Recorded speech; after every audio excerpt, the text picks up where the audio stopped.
Pardon, je n'ai pas pu être là à temps pour la vidéo de samedi, et du coup, normalement cette vidéo sortira lundi si j'y arrive.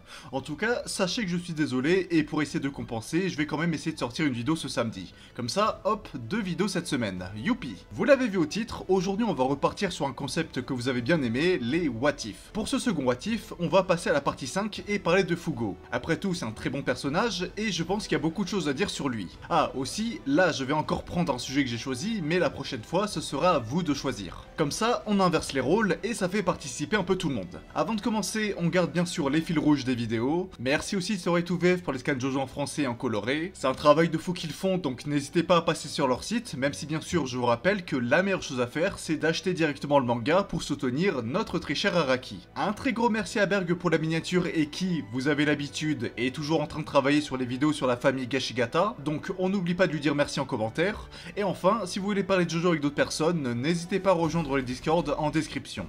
Maintenant que ça c'est dit, intro.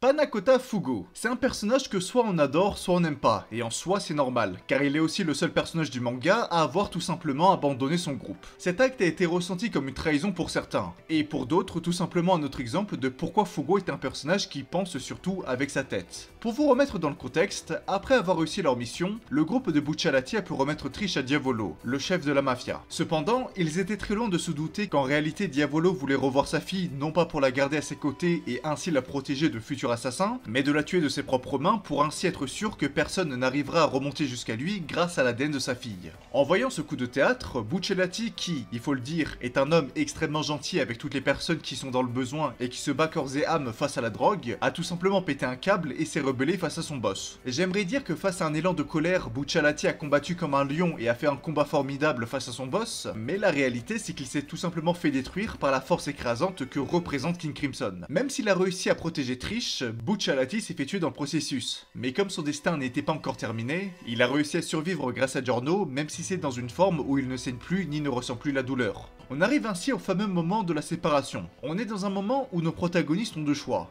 faire face au boss ou à l'inverse s'enfuir. Fugo, qui est un personnage très intelligent, a tout de suite compris que la meilleure chose à faire pour survivre, c'est de s'enfuir. C'est après ce moment qu'on n'a plus jamais revu Fugo, enfin, mis à part dans le light novel Purple Ace Feedback, où on apprend que cet acte de trahison est quelque chose qu'il a très mal vécu, et que même s'il savait que c'était la meilleure chose à faire pour survivre, il aurait dû pour une fois suivre son cœur et pas sa tête. C'est pour cette raison qu'à partir de ce moment de l'histoire, on va modifier le travail d'Araki et imaginer si Fugo avait décidé de bel et bien suivre son cœur et partir avec Bucciarati et compagnie. C'est peut-être le moment de faire un mini disclaimer et rappeler que les what if c'est juste un concept pour s'amuser à imaginer des événements qui ne sont pas arrivés dans le manga. En aucun cas c'est pour critiquer le travail d'Araki en disant ah il aurait dû faire ça. Donc voilà, ne vous prenez pas la tête et si vous n'êtes pas d'accord avec mon interprétation, eh bien il n'y a aucun souci. Libre à vous d'imaginer autre chose. Maintenant que Fugo a décidé de suivre Bucciarati et compagnie, on se retrouve à Venise. Avant de parler de combat etc, grande question à répondre. Selon vous, la scène où Narancia, Mista et Abakio ont tout simplement tabassé un passant car je cite, je parie que tu es un ennemi. Selon vous, Fugo les aurait rejoints ou pas? Pour moi, la réponse c'est un gros oui. On l'avait vu avec la Torture Dance, mais Fugo c'est le genre de personne à rejoindre ses potes pour avoir un petit peu de fun. Et oui, je dis un petit peu de fun car franchement, là où Mista, Narancia et Abakio étaient persuadés que cette personne était un ennemi, Fugo aurait très facilement compris que non, c'est juste une personne qui était énervée parce que Narancia lui a renversé du vin sur lui. D'ailleurs, Narancia, il a 17 ans, non? Pourquoi il a du vin? Bon après, ok, je dis ça, mais qui n'a jamais bu de l'alcool à 16-17 ans? Mais bon,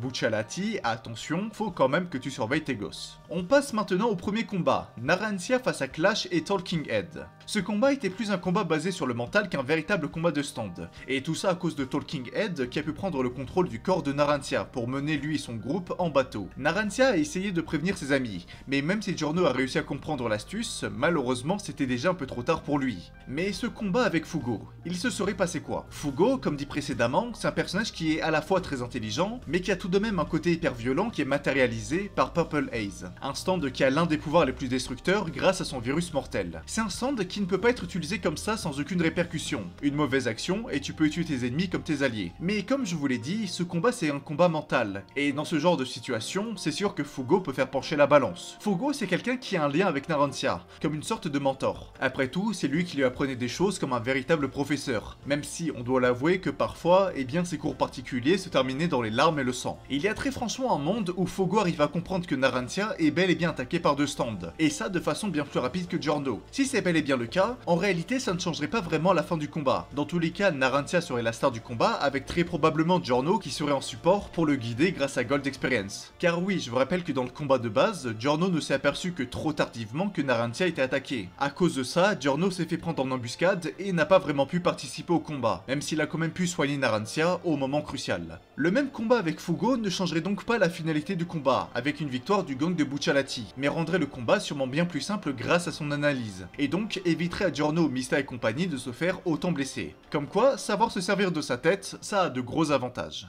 On avance maintenant à un combat que je trouve très intéressant. Notorious Big, stand qui, je le rappelle, a déjà eu son explication de stand, donc n'hésitez pas à aller la voir si ce n'est pas déjà fait. Oui, je me fais de la pub, après tout c'est ma chaîne YouTube, donc j'ai le droit. Cette fois-ci, la star du combat c'est encore Giorno, mais accompagné de Trish qui va éveiller son stand, Spice Girl. Spice Girl, c'est un stand qui permet de transformer les matières dures en une sorte de caoutchouc. C'est un pouvoir qui est fort sympathique, il faut le dire, mais qui, face à la menace que représente Notorious Big, ne fait malheureusement pas le poids. Pour rappeler, Notorious Big c'est un stand de post-mortem, donc un stand qui s'active à la mort du manieur, et qui est capable de se régénérer à l'infini. La seule faiblesse du stand est d'être automatique et de ne viser que la personne la plus rapide. Et c'est là que Fugo va pouvoir entrer en scène. Il y a un monde où le poison de Purple Haze soit capable d'infliger de gros dégâts à Notorious Big. Pas forcément qu'il soit capable de le tuer, car le pouvoir de régénération de Notorious Big est vraiment OP, mais du moins l'immobiliser pendant un gros moment. C'est alors qu'on retourne sur le problème du stand. Il touche aussi bien alliés comme ennemis, ce qui, dans un endroit aussi confiné qu'un avion, n'est pas vraiment une si bonne idée que ça. Mais ça, c'était sans compter sur l'arrivée de Trish et de Spice Girl. Imaginez un plan avec Giorno qui fait l'appât et qui ramène Notorious Big au fond de l'avion. Spice Girl va alors pouvoir transformer cette partie en caoutchouc et refermer les parois de l'avion pour isoler Giorno et Notorious Big, rendant le compartiment isolé. Et enfin, Giorno qui utilise une capsule de Purple Haze précédemment transformée en animal pour pouvoir la transporter en toute sécurité. C'est vrai que dit comme ça, on pourrait croire que littéralement on sacrifie Giorno.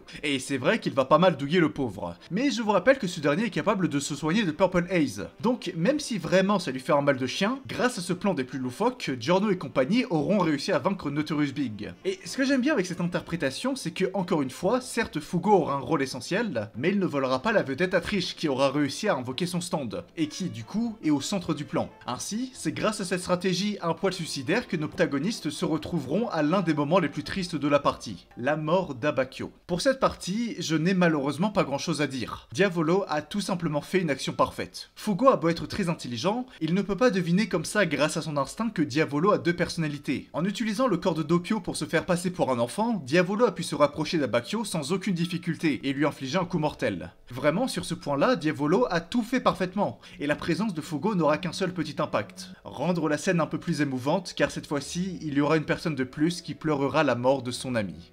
On arrive maintenant à Rome pour la suite de nos aventures. On passe au combat face à Green Day et Oasis. Dans ce combat-là, on a eu Bucciolati qui s'est fait séparer du groupe par Oasis, pendant que le reste du groupe est parti combattre Green Day. Pour ce combat, j'imagine bien Fugo ne pas être avec Giorno et compagnie pour le début, mais être avec Bucciolati à distance. Pourquoi me direz-vous? Eh bien pour une raison très simple, parce qu'il sait que quelque chose cloche. Depuis quelque temps, Bucciolati se comporte de façon très étrange, il n'est plus le même. Giorno, grâce à son stand, a pu se rendre compte qu'il y avait un problème, comme s'il n'était plus vivant. Et là, avec la moisissure de Green Day, c'est la goutte de trop. Comment Bucciolati ne se fait pas dévorer par la moisissure? C'est avec cette question en tête que Fugo veut s'assurer que Bucciolati va bien. Mais malheureusement, il ne peut pas l'aider, car s'il descend, il se fera tout simplement tuer. Ce que je pense, c'est que Fugo va tout simplement regarder légèrement le combat entre Oasis et Bucciolati, puis rejoindre juste après Giorno et compagnie, une fois qu'il aura pu s'assurer que oui, Bucciolati est malheureusement déjà probablement mort. Pour la suite du combat, je ne vois pas vraiment Fugo avoir un rôle majeur face à Cioccolata. C'est pour cette raison que je pense qu'il faut que Fugo utilise ce combat pour se rendre compte que après Abakio, c'était au tour de Bucciolati de mourir, et qu'il se rende compte qu'il est tout simplement impuissant. Il faut que cette révélation fasse un choc à Fugo, pour déclencher quelque chose en lui. Mais quoi, me direz-vous?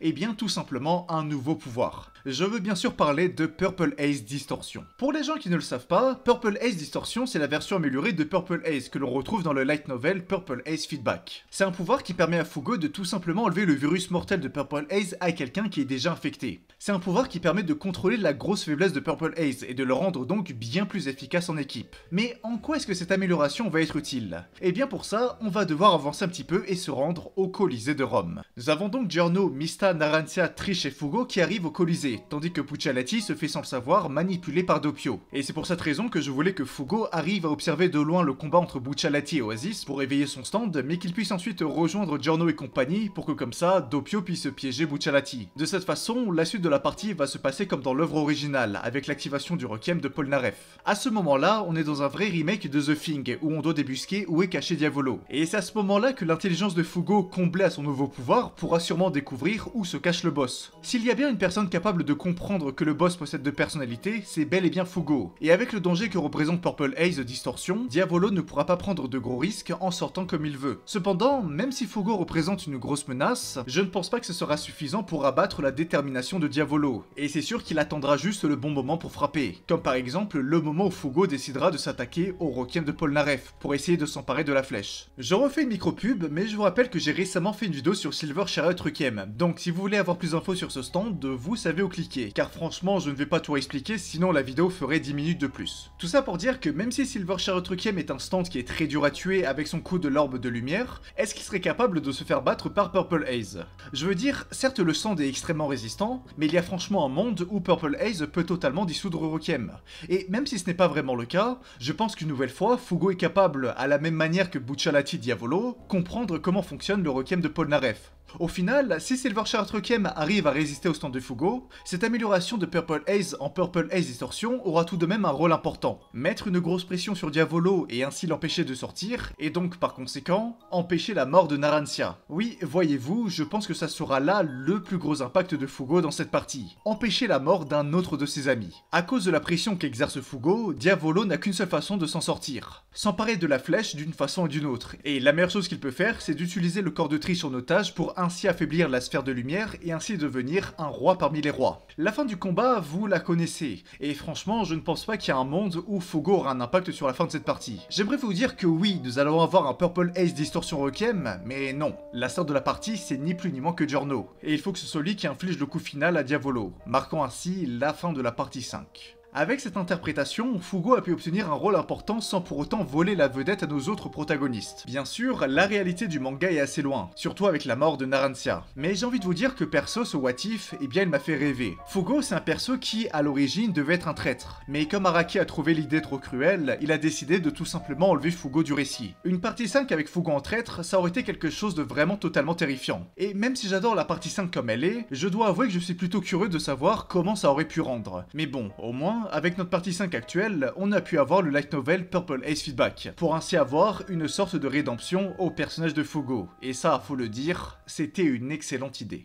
La vidéo est terminée, merci de l'avoir regardée. Maintenant, ça va être le moment fun pour moi car je vais pouvoir tout simplement regarder vos interprétations de ce what if. Donc n'hésitez pas à tout me dire en commentaire. Si la vidéo vous a plu, n'hésitez pas à partager, à vous abonner car vraiment ça m'aide énormément. On se retrouve normalement samedi 10h de cette semaine, donc ouais, j'espère que vous serez encore une fois au rendez-vous. En tout cas, restez fiers de ce qu'on fait dans la vie, et comme on le dit en Italie, arrivederci.